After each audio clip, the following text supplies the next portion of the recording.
If you build an open world simulation game where players can do anything they want, there's going to be some unintended consequences. Just ask Starr Long, co-creator of Ultima Online, the first popular massively multiplayer online game.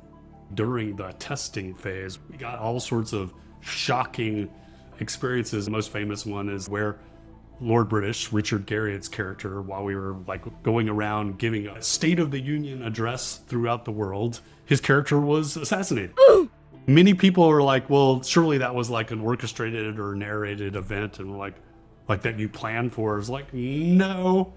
If you have a high level of simulation, meaning these things will interact with these things and do these things, players are going to take advantage of it and they're going to do what they want to do. So how did the Ultima team respond to this unexpected crisis? And how did their struggles and solutions lead into modern MMOs like World of Warcraft? Find out in my interview with Starr Long, where we reflect together on the lessons we learned working on the pioneering MMO Ultima Online. So today I am here with the legendary Starr Long. Starr, thank you so much for joining me today. My pleasure.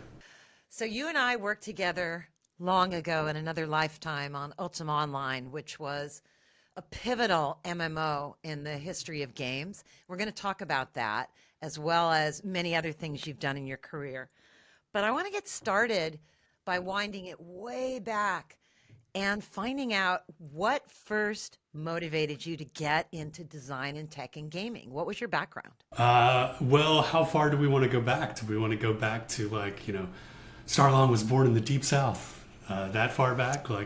Well, let's do the helicopter view. Okay. I did not know you were born in the Deep South. So let's do a helicopter view and then get into what during, say, college, what kind of pulled you toward Sure. what you're doing now. So my interest in games and technology started, I would say, growing up. We were a family of game players, and I then became interested in video games, as many of us of my generation. I had an Atari 2600. I played games, coin-op games, and then I took a computer programming class in middle school but it was at the college because my middle school didn't have a computer programming class, and so I had to take one at the college. It was Fortran, and my crowning achievement in that class was to make a TIE fighter on the dot matrix printer, because it was a dumb terminal to the mainframe at the college. And from there, fast forward to college, where I actually didn't get a degree in any kind of computer science or technology. By that time, I was in theater. So my muse had taken me to become a theater major, where I did some acting, but mainly my path had taken me to the stage management and lighting and set design side of things. So kind of the organizational side of things and the design side of things. So I was doing lighting and set design and stage management, got my degree in theater. Then that was my bachelor's degree. And then I decided I was going to get a graduate degree and become a technical director in live theater, maybe to film and television. But I was going to take a year off. I had friends who lived in Austin, Texas, and I was like, I had visited it there once when I had gone to see Lollapalooza, a big music festival, and I was like, Austin was a great town. They had some community theater there. I'll get some pickup work doing lighting and set design, and anybody who's been involved with live theater knows that that's not like a sustainable living per se, especially starting out. So I was looking for steady work, and my friends and I found this want ad that said video game testers wanted this, and we thought we were joking around, and we were like, this has got to be some sort of University of Texas psychology experiment I would show up and there would be like guys in a lab coat and they would be like, oh, this is great. We were doing a demographic test to see what kind of person would show up for this. Can you answer a bunch of psychology questions? But no, it was a real job, and it was at Origin Systems, which was where Richard Garriott, Lord British, worked. It was where the Ultima games were made. And I was like, oh my God, because it didn't say on the ad. It just said Video Game Tester 1. It didn't say Origin Systems. I was like, oh, well, great. This will be fun. And then I got started in quality assurance and testing games, which, sounds like a lot of fun. Oh, you just get to play video games, but no, it's a real job, and most of the games are half done and broken, and you play the first 10 minutes for like a million times in a row. And that's how I got started. Wow. So, a couple of questions. Sure. One, you said your family was a bunch of gamers. What kind of games were you playing with your family when you were a kid? We were playing board games, the traditional like sort of chess, checkers, Monopoly, those kinds of games. And my father was an art and antiques dealer, and my mother was a research librarian. And so one of the things that I credit them for is this kind of fostering always learning kind of mentality in the household. So like whenever I would express a passion in anything, like the next day my mom would have like gotten us, like if I like dinosaurs, my mom would have facilitated this with a big giant stack of books about paleontology. And then my father would, like, as a art and antiquities dealer, he would be like, look, I've got you a bunch of fossils. And so there was this great, like, both physical and, literary combination of like always, pursue your passion. If you're like if you like something, learn about it and do a lot of research, which is how I feel like I've been able to constantly like learn about things whenever I've had to make something. What a great gift for parents to give a kid, that Yeah. passion for diving deep and also just knowing how to learn something. Yeah, absolutely. It's been great. So you have a background in programming and theater, and then you got your foot in the door as a game tester. Now, this was before UO. Was UO the first game you worked on, or did you work on other games as a designer before that? So I started in the testing department and for a few years, and this is not early 90s, so 92, and this is still fairly early in the game industry, and a lot of the techniques of game development were let's just work as hard as we can until it's done. There wasn't a lot of, I would say, technique or science to game development. And being, the fresh out of college dude, I was, it was funny when I was applying, they were like, wait, you have a college degree. You're like, why are you applying to be a game developer? And so one of the things I kept doing I was the annoying tester who was always saying, hey, isn't there a better way for us to do this? Like, could we be more organized? Like, there's books about like game development and not game development, management, like project management, so we could be more organized about how we do these things. There's things like milestones and project management theories and things like that. And also I was notorious of like the kinds of bugs I would write up. Like I would write up a bug about like this trap is broken, but I'd also say, this trap is maybe in the wrong place in the dungeon. Like maybe it should be a little further on because it's a little too difficult. And they'd be like, who is this guy? Like, why is he giving us game design feedback? And so this was the old adage, like, do the job that you want. So I started doing the job that I wanted because I wanted to be in game development. I liked being a game tester, but I really wanted to make the games. And I really wanted to help organize game development. That was like really what I wanted to do. And so eventually, Richard had these sort of infamous haunted houses that he would do at his own house. Richard Garriott. Richard Garriott, yeah. So the founder of Origin Systems. And so having a theater background doing lighting design, myself and this guy, Steve Hemphill, who also worked at Origin, we were doing lighting design and all these special effects for one of his haunted houses. And I got to know Richard through doing one of these haunted houses, and he's like, "Oh, you're the guy who's like always like giving us critiques about how we're doing things. Like, why don't you put your money where your mouth is?" And so he asked me to come be an associate producer on Ultima 9, which was going to be the trilogy of trilogies of the Ultima series. So I was like, "Great, I'm gonna prove everything I've been thinking about." But then, while we were working on that, one of the other producers at the company, this guy Ken Demarest, had been noticing this phenomena on the internet of like people were playing games on the internet. So he kind of he and I had worked on a game called Bioforge. I was the lead tester on Bioforge, and I also like wore the motion capture suit. It was like one of the first games to ever use motion capture.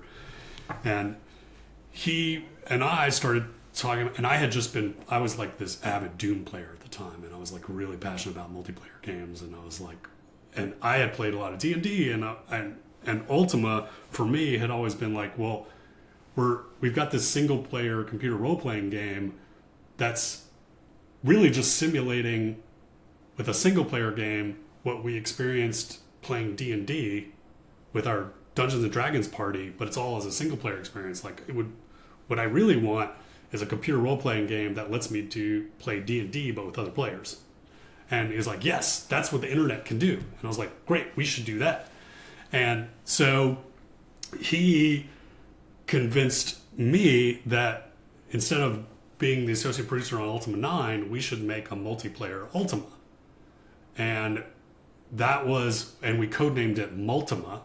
And for a long time, it was actually called Multima for like the first like maybe 3 to 4 months. And so that was kind of how Ultima.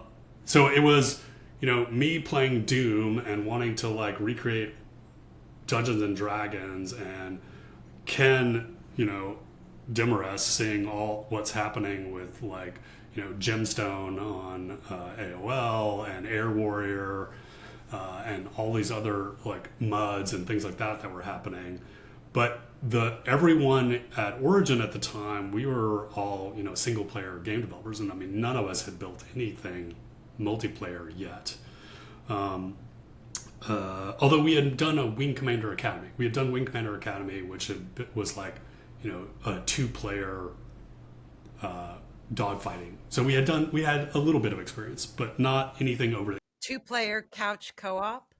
No, it was 2-player like dogfighting. 2-player 2-player dog LAN? 2-player LAN dogfighting. Got it. Yeah. Got it.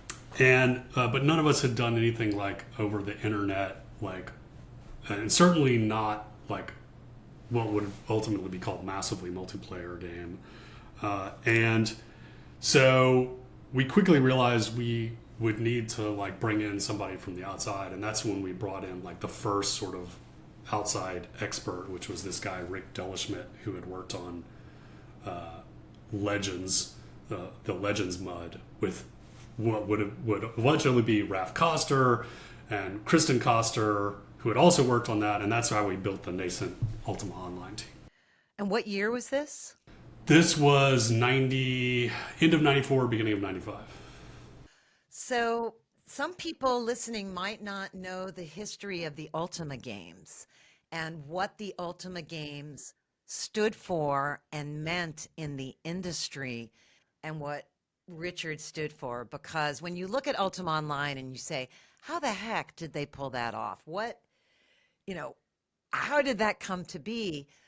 One of the biggest challenges was bringing the core ethos of the Ultima games into a multiplayer arena, right? So talk to me a little bit, or share with our audience what those games were all about and why they were interesting. Sure. Yeah, great point about Ultima games. So the Ultima games were one of the very first, going back to Ultima 1, was one of the very first graphical computer role-playing games ever back in the 80s. And then then there were a whole series of them all the way up and Ultima 1 through eventually 9, but 9 hadn't been built yet by the time we were Ultima 8 was the latest one by the time we were building Ultima Online. And starting with Ultima 4, Ultima 4 was Ultima 1 through 3 was what Richard called him learning how to make a game. And they were still really innovative because they were the first what now are considered open world games. They were games where you could basically go anywhere and do anything, and they were simulations. So they were games where the idea was to build a world that you could then adventure in, and there was a narrative. But then Ultima 4 was the point where he had observed people playing the games, and because of the levels of simulation, and he watched people play other role-playing games, and it was people would optimize their play experience. And by optimize, that means, well, if I can get stronger faster by killing innocent villagers, or and killing villagers gives me gold, then I'm going to do that. It doesn't matter if it's evil or good. It's irrelevant to me. And Richard balked at that idea because he wanted to create a game where you are playing the hero, where what you did mattered. Your ethical and moral choices were relevant to the narrative. And so he kind of went back to the drawing board, did a bunch of research, went to like Joseph Campbell and the hero's journey and Khalil Gibran. I mean, went to a bunch of sources to create a game where your choices matter. So if you went and killed villagers, the rest of the villagers won't talk to you. The shopkeepers won't sell to you. You literally cannot complete the game if you kill certain characters. And that became Ultima 4 and all of the games after that. And those were the first games where there was a reputation system. And now we sort of take that for granted. Like a lot of all the games from then, of like the Skyrims and the Morrowinds and the Final Fantasies and all the games that have reputation systems, they all model, and that all comes from Ultima 4 going forward. And so the Ultima games were also games that had a party system in it. So a bunch of NPCs that would follow you around, and those NPCs were all modeled after real world friends of Richard he was in this group called the Society of Creative Anachronism, and they all had alternate. So Richard's alternate character was Lord British, and he had a friend who was named Dupre, and blah blah blah. And so all those characters were your party in the game, and so they were all recreated in the game, and they carried around. But they really, again, and they all played D&D together. And that was where this whole like recreating the experience of playing Dungeons and Dragons or LARPing, but in a digital experience. And again, it's stuff we take for granted. This is one of the very first games that had a party system in it. Wow. So it's so fascinating to hear where the ideas come from. When I was working on Ultima Online, one of the things I did a lot of is interview players so we could learn more about their experience and use that to make the game better. Yeah. And I over and over again, I heard from people that Ultima 4 blew their minds open. They had just of how to think about a game and also how to deliver emotional impact beyond just mechanics. So it's an amazing background. Now, let's make it like D&D Online. We've got this Ultima model we can build on. So you have these building blocks, right? And then you head into making an MMO. Yeah. And all the things you thought were going to work don't work, right? It's so complex. So tell us, I know you can't tell us everything. We would be here for many hours, but Sure. Tell us some of the really key moments for you as you were bringing Ultima Online to life and then running it live and finding out, oh, wow, that's not how we thought that was going to play Sure. out. What were some of the highlights and like big ahas or maybe key struggles within the team as you did that monumental effort? Yeah, so we could be here a really long time, but I think Well, what I think the key things are, what made it work were those very high aspirational goals, right? So we were trying to recreate that feeling of playing a role-playing game with your friends, with the computer being the dungeon master. We were making a multi-user dungeon that's text-based but with pictures, and we were wrapping all of that in this really deep lore of Ultima that not a lot of other people had that advantage, right? And we had the backing of this really big company of Electronic Arts, right? And we were doing it with this high level of simulation, meaning that players could make furniture that was made out of wood, that that had actual wood properties, and there was all this. So that's kind of all the things that would, quote, make it work. But that what we quickly learned is, with that level of simulation comes a lot of unintended consequences and a lot of player behavior that we didn't quite know what to do with at first. And so when we started, we really didn't understand the manpower it was going to take to run this thing. Like, again, most of us had come from a single player, like boxed good kind of background where you like make the game and you put it on the shelf and then you're done and you go on to the next game. And so one of the biggest culture shocks and learning things for us was, once we ship, that's kind of just the start. And we learned that luckily during the testing phase, where we got all sorts of shocking experiences of like the players just sort of taking over. The most obvious one and the most famous one is where Lord British, Richard Garriott's character, while we were like going around giving a State of the Union address throughout the world, his character was assassinated. And many people are like, well, surely that was like an orchestrated or narrated event, and like that you planned for. Is like, no, like the server, because one, we didn't take enough time to like in the back of our schedule, which I think we'll talk about later, is like always take enough time to like test, balance, and polish, which we didn't.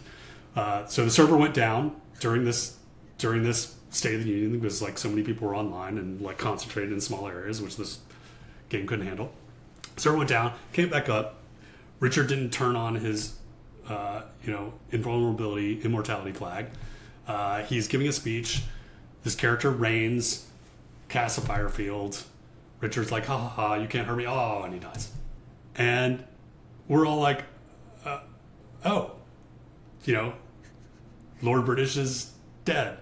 And this was just this real aha. Well, two things aha moments for that. One is if you have a high level of simulation, meaning these things will interact with these things and do these things, players are going to take advantage of it, and they're going to do what they want to do. Moderation takes a lot of work. We made a bad decision after that. Like, we banned that character. That was a terrible decision. He didn't do anything wrong. He just used the simulation to do a thing. There was no rule that said you cannot assassinate the head of state. That was not in the terms of service. So why did we ban him? There was no reason to. But we made this knee-jerk decision that he had disrupted this event. Another, what I think is a great example of where we handle it correctly, were so there were safe zones in the cities and unsafe zones outside the cities. We originally modeled it kind of like the Wild West, where in the cities there were guards, and if you tried to rob somebody in the cities, the guards would attack you. And outside the cities, it was unsafe. So people, and then the way the game worked, it was like 2D isometric, like dollhouse effect, where when you would walk inside a building, the roof of the building would pop off. But performance-wise, it would take a moment for the roof of the building to pop off. And so some clever robber players figured out that if they put a teleport gate right inside the doorway of the building, there was a moment where players running into the bank loaded up with all their loot from their adventures and about to deposit their goods wouldn't see the teleport gate till it was too late, and then they'd be outside. They would run into the teleport gate before they would see it. They'd be outside in an unsafe area amongst a pile of bodies. They'd be murdered, and all their stuff would be taken. And again, there was this big debate. The moderation, like the leaders were like, "Well, we should ban these players for doing it." I'm like, "No, they're just using the simulation. We should change the way the teleport gates work to like add a confirmation to say, hey, you're about to leave an unsafe zone," which is what we did. But that was an example of where the rules evolved based on player behavior versus us punishing players. So the point of that being is, one, moderation takes work and careful consideration and discussion based on how player behavior evolves with your simulation. So if you're going to build a high level of simulation, you also need to balance that with time to discuss how players are going to react to it, and then make sure you have the bandwidth and the manpower to adjust your rules and not just punish players for using your simulation. Did that answer your question? If you build it, yeah. If you build it, they will exploit it. Right. And so and don't punish them for doing that. Make sure you can adapt and change as they do that. Well, I know why you guys banned the player in the first instance, which I agree, that's a terrible decision, but it's also completely understandable. It's too scary and threatening to face your own responsibility at that point and go, oh, right? It's just like, because it's completely the creator's responsibility. But, we're emotional beings, and the desire to blame other people is just always there. And so you said something, I know we're going to come back to it, but I need to drill into it because that's a thread I really want to pull. Okay. You need to take the time to test and tune and integrate your game. I see this all the time with my clients. And I even see it with very experienced game developers. That's not necessarily the fun part, right? But that's like 90% of what makes a good game, especially multiplayer. Do you see this in your own work? Do you see people blowing past it? And like, I'm always trying to figure out ways to communicate about this better and support my clients, et cetera.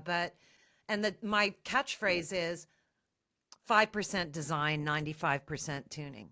Yeah, it is a constant, and it's not just in games. It's any product. Full stop. It doesn't matter whether it's games. It doesn't matter whether it's technology. It's any product needs to have, and it's one of the. I say it's at the very least it needs to be thirds, right? So a third in prototyping, a third in development, and a third in testing / polish / balance at a minimum. Like it should be way more than that, like half and half of like make it and test it. But at a minimum, it's a third and a third and a third. Like, and I don't even see them. I don't even see people doing that. And another thing I always tell people is one of my mantras is no one ever remembers when you ship.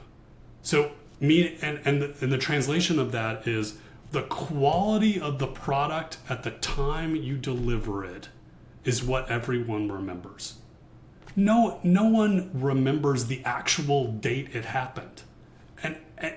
And so at this pressure to meet a deadline, and yes, I understand there are budgetary considerations, but that's where your dial of scope comes in.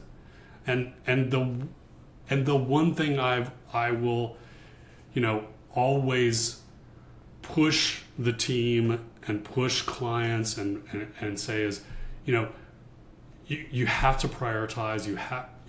If you're gonna give yourself enough time, is like just adjust scope, like you you may think you need all of this stuff, but you don't.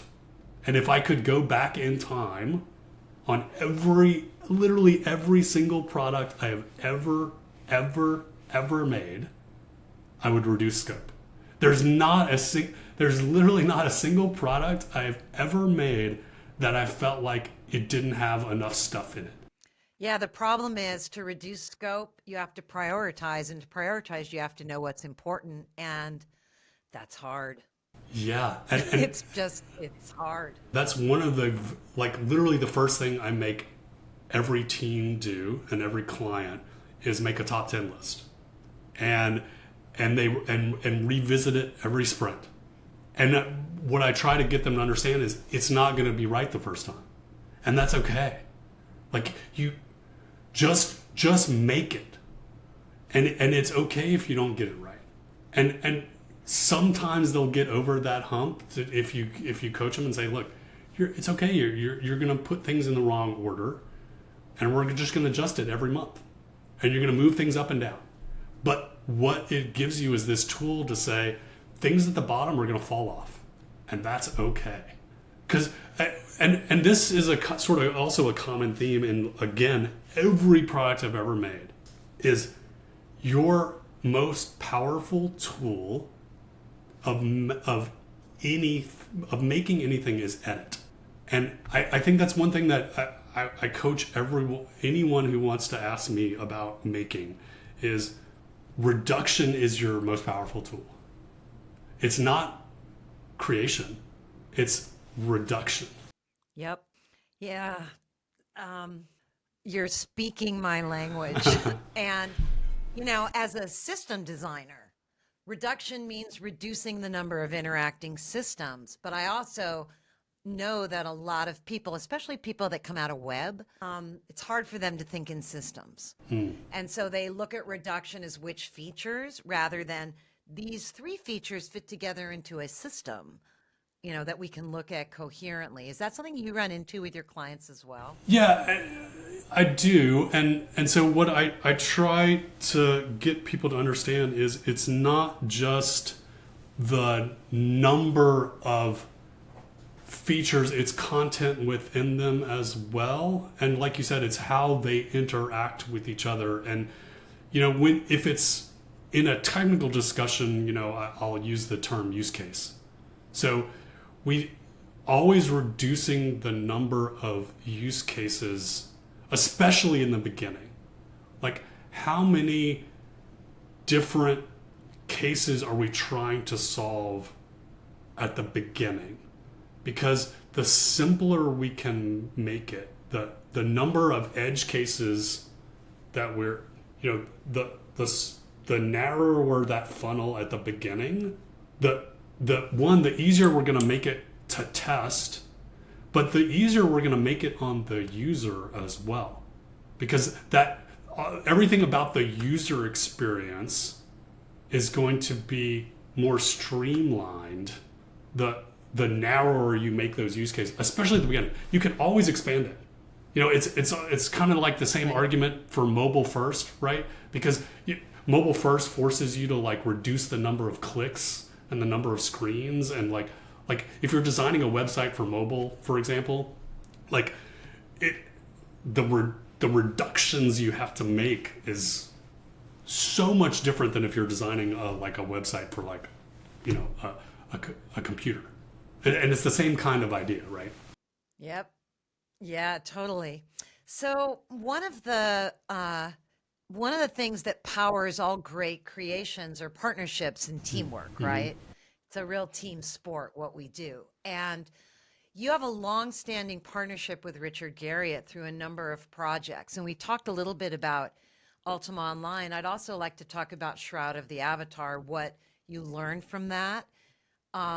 But start with talking about your relationship with Richard. I mean, I sense it's a form of role-playing in itself, because what makes great partnerships is also often complementary skills, just like in an RPG.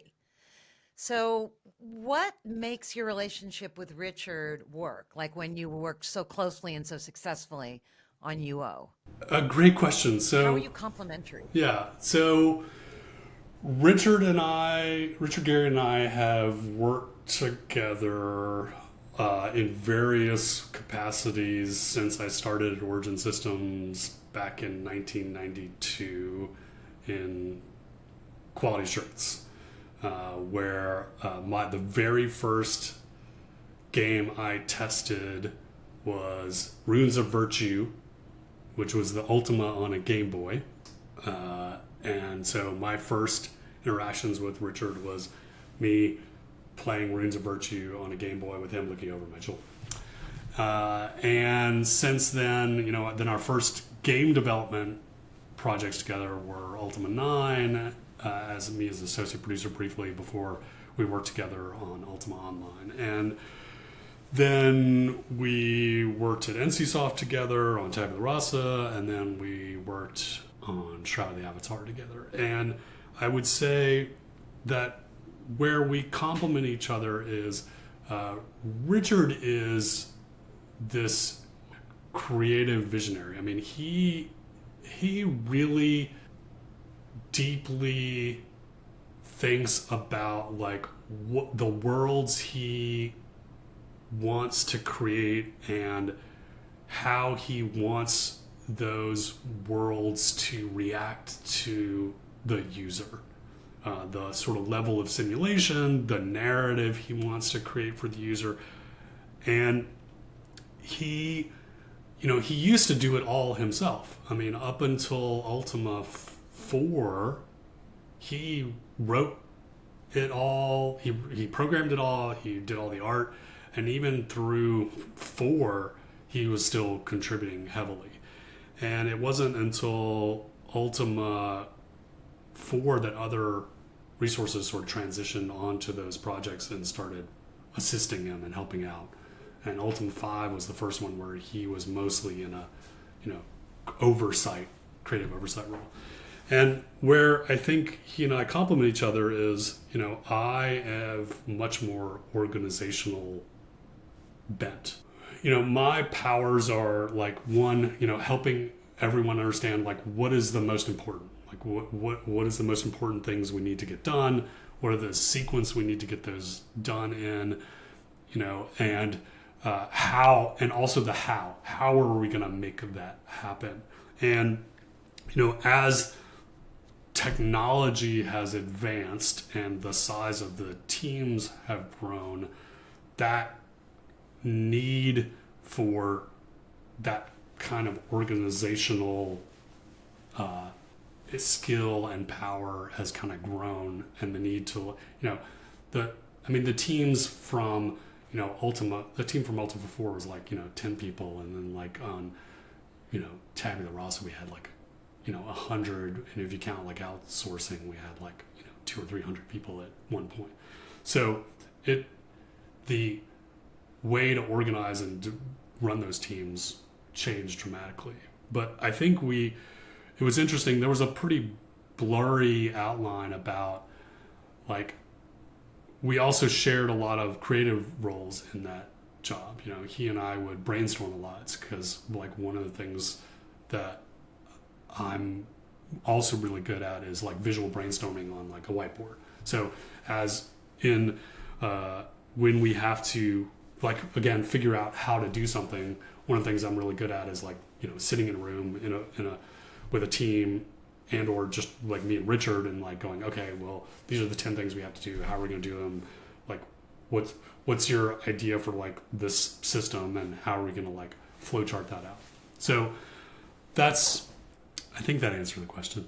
Yeah, that's interesting. So you bring ideas to life and get them organized and get teams organized. Yeah. And you're not, I'm sure you also have a lot of your own ideas, Yeah. especially now, but when you're working with a creative genius like that, with a background, there's a special skill in being able to work with that person. And all the things you talked about before, scope down.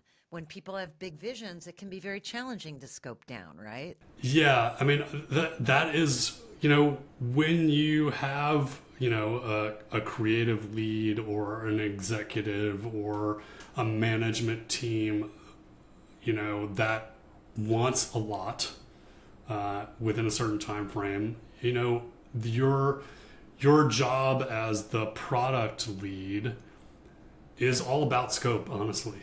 It's all about managing that scope to what's the absolute most important parts of the project that fulfill the vision, and getting consensus amongst the product owners of what that is. And it's not a fixed target. I mean, that's the other thing that's important for people to understand is it's a moving target. And it's a moving target that's based on what those internal product owners are, but it's also the external product owners, right? It's the audience. So it's a fallacy to think that you're going to get a single answer and it's going to remain fixed. And I think that's a mistake that people make. That's really interesting, man. We could do a whole episode on that. And I want to just earmark that for a part 2. Okay. Because scoping is so much of the problems that I see. People show up on my doorstep and just dramatically overscoped projects again and again and again and again. And so just the strategies and mechanics of sorting through that is so juicy. And not that many people are good at it. You know who talks a ton about scoping is Jesse Schell. Oh, yeah. As well. Totally. And it's like both of you have so much experience. And so it's really that experience that's speaking to it. But again, you're also better able to prioritize than probably people with less experience. So I want to bring it back to your relationship with Richard and the challenges of being the scoping guy when you're working with a creative genius and what you learned from Shroud of the Avatar. Sure. There was so much to learn from that. Tell us that story and like your big takeaway learnings that you're putting into practice now.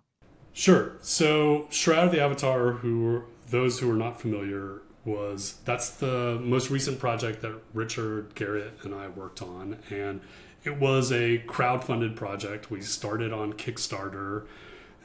We raised about $1.9 million there. And then we shifted to crowdfunding directly from our website. And we raised about approximately another $10 million there. I believe still to this date, it's the second highest crowdfunded video game to ship. Star Citizen is still the highest crowdfunded project ever, but it's still in alpha.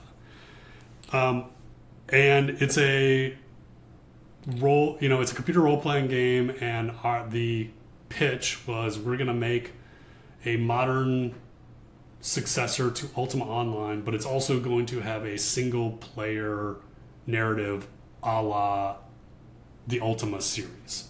So it's going to be Ultima, both single-player and Ultima Online in all but name. And I will say the big...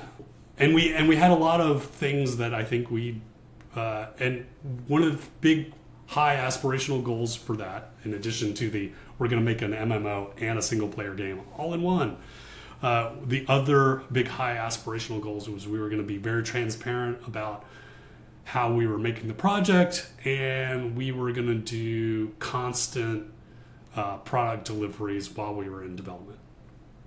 So we could both be delivering constantly, and the players could give us feedback and we could sort of update and pivot. So those are kind of the good things.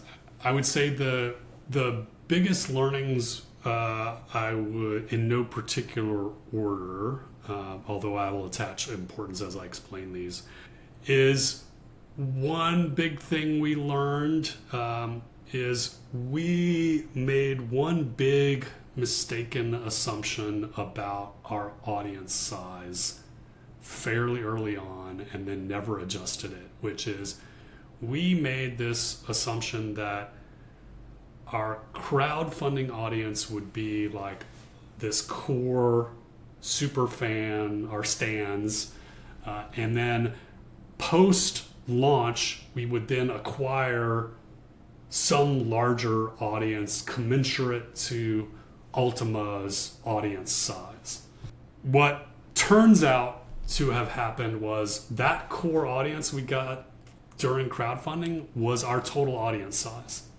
And since launching, and doing some, and we had a few people whispering in our ear prior to launching, by the way, some of the data that's coming up now is showing that a lot of crowdfunding projects, their total audience size is the crowdfunding audience. There is no post-crowdfund launch audience.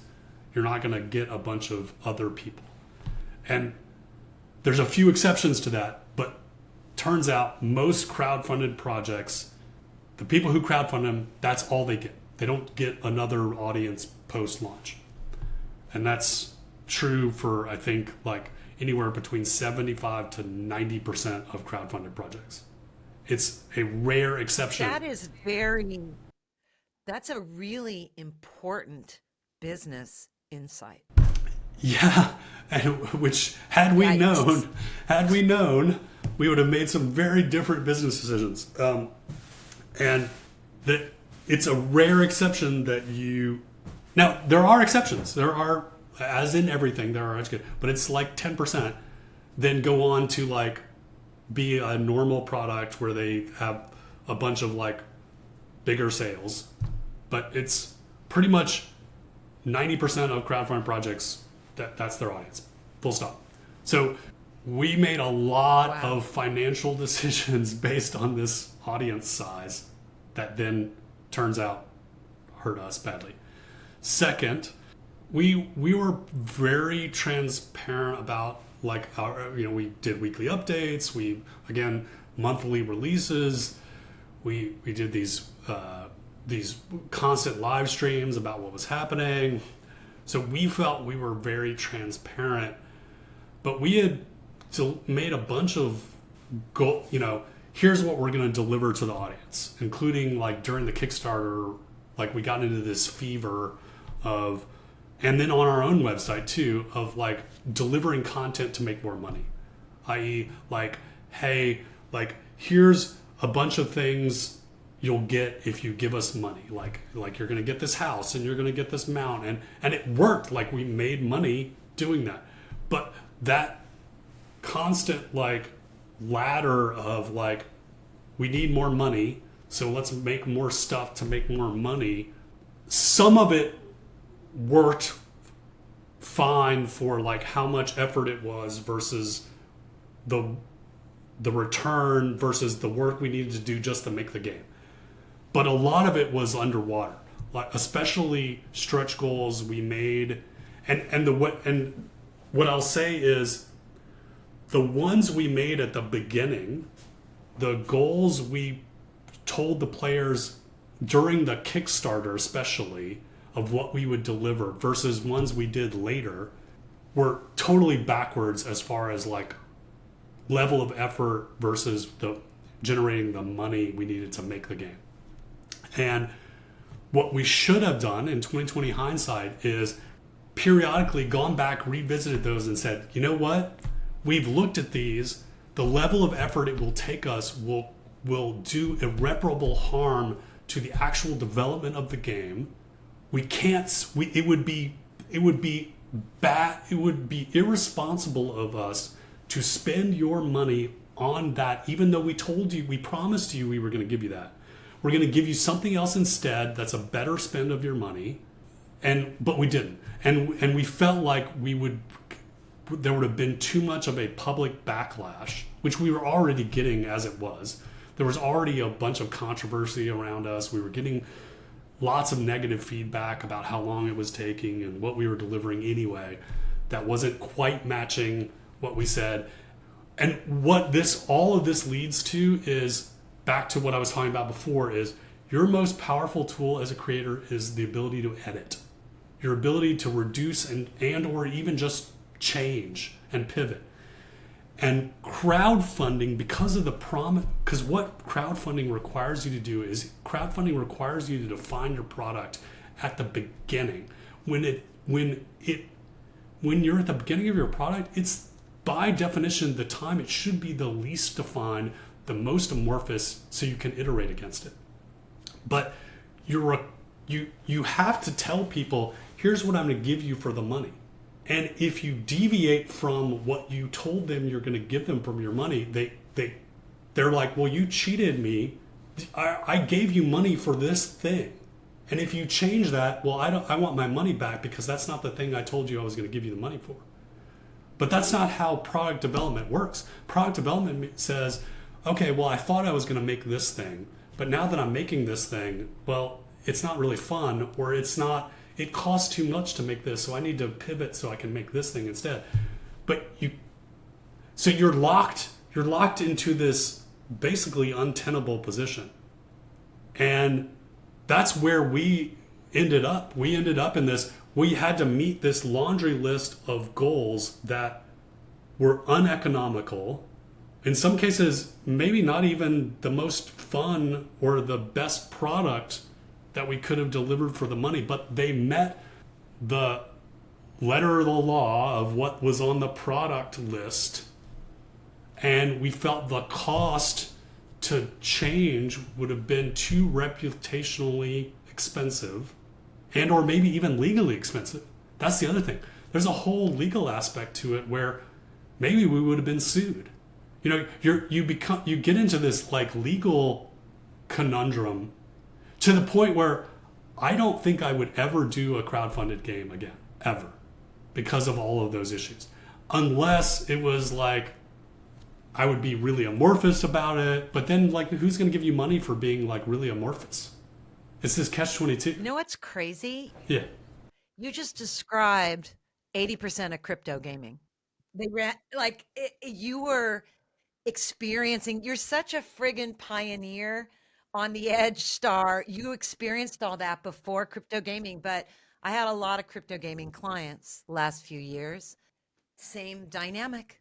It's crowdfunding 2.0. Yeah. So, what are some of the lessons you've learned about building and tuning in-game economies? The biggest lesson we learned out of Ultima Online is people love to hoard and people do not like to give up stuff.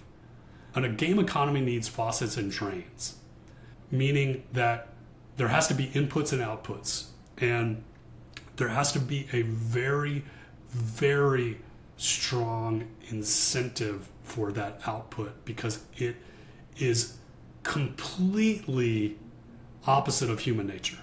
Like people do not want, once they get something, they will not want to give it up unless there's a very strong incentive to do so. It is very easy to design a game economy that will encourage a grind.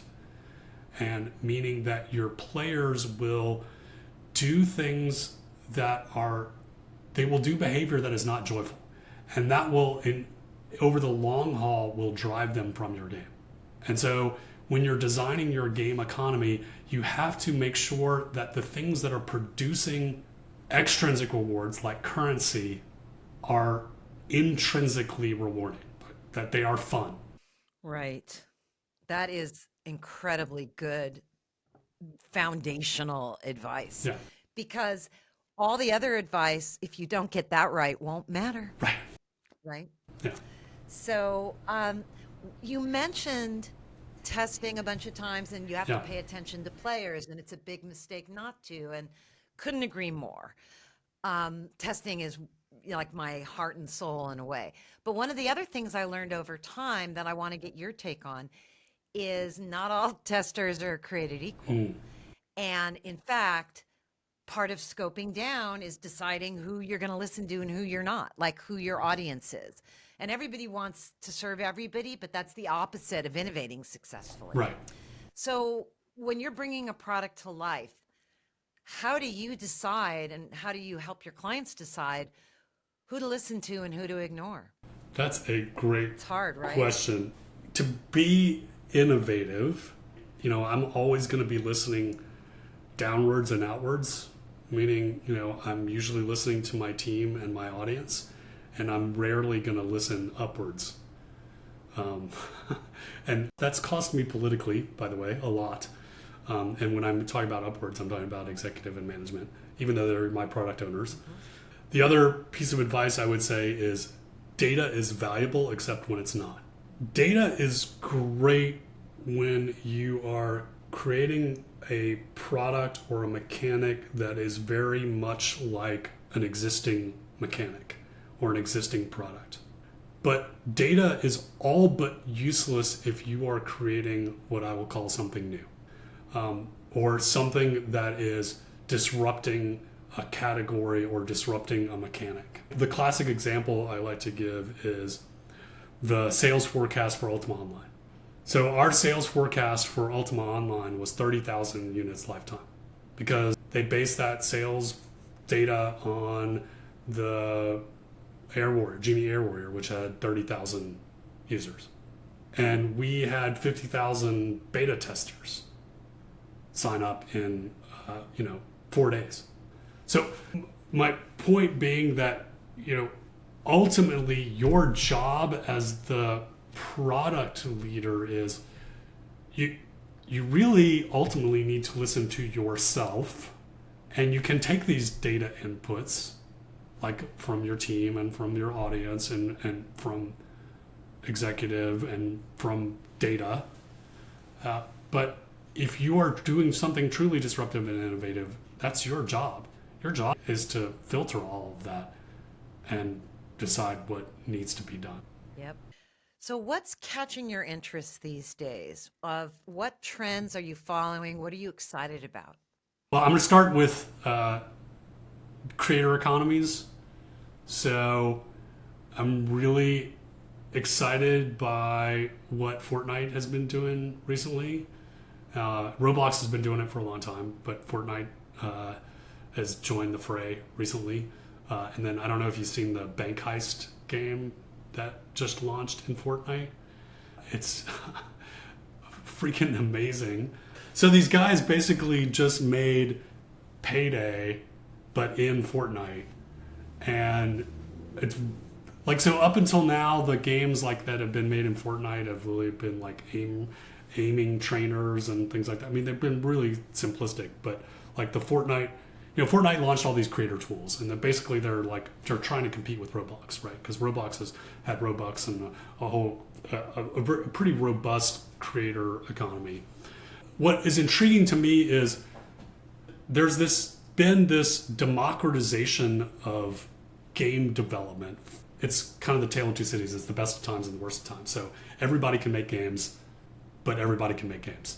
We've got this both good and bad issue of, which by the way is the same problem we have in all creator economies of like music and television. Like discovery is a huge problem, but what's interesting, what's happening in game development is we've moved from like, we keep moving the ball, the line. So it was engines. So like we gave everybody Unity and Unreal, and then we also gave everybody distribution platforms like App Store and Steam, and so we've we contrast this to like what it took us to make games in the 80s and 90s, right? Where it was like making movies in the around the turn of the century, where they were literally inventing lights and cameras, and that's why when you see people making movies at the turn of the century, they're in lab coats, because they were literally scientists,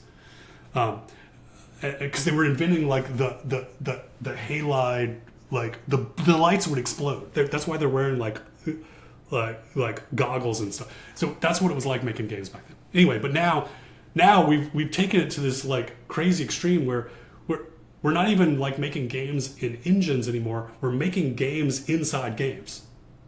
It's this meta-ness of it is just mind-blowing to me. So I'm very excited by that. My concern is, as long as it ties back to our earlier conversation of intrinsic versus extrinsic, as long as we don't ruin the core experience of the games themselves. If we're making games inside games, don't make the games work. So, and I see bad, I feel like, are extreme weird examples of creator economies of like influencer culture, right? I think that's where we move beyond making to like we're just we're highlighting stuff other people made, but we're not actually making. I think that's a where it gets to where this isn't even that. But I think the Fortnite, the Unreal creative tools in Fortnite, that I'm excited to see where that goes. Because if you can, that's exciting to me.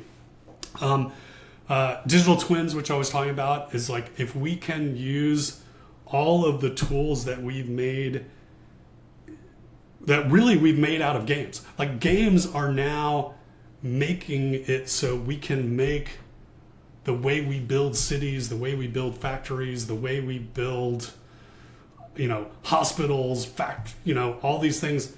If we can make those better for how people experiences those spaces using the technology we built for games, like that, I'm very excited by that. And then generative AI, I think it's also a tale of two cities, best times, worst times. As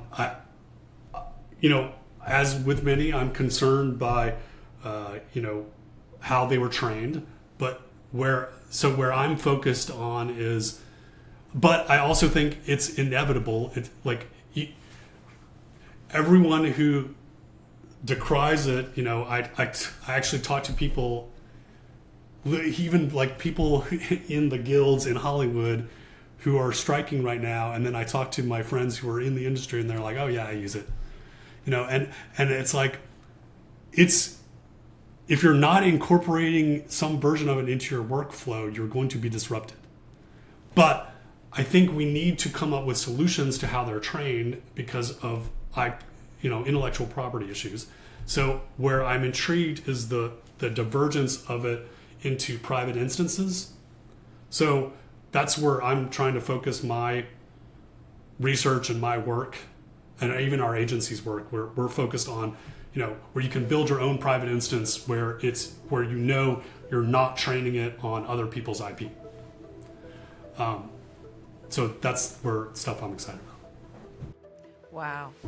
Well, Starr, thank you so much for staying longer. I feel that we're going to need to have a part 2. This was so fascinating. And you touched on a lot of issues that have a lot of depth and really shared great insights with us. So appreciate your time. It was my pleasure to be here. Thanks, Amy Jo.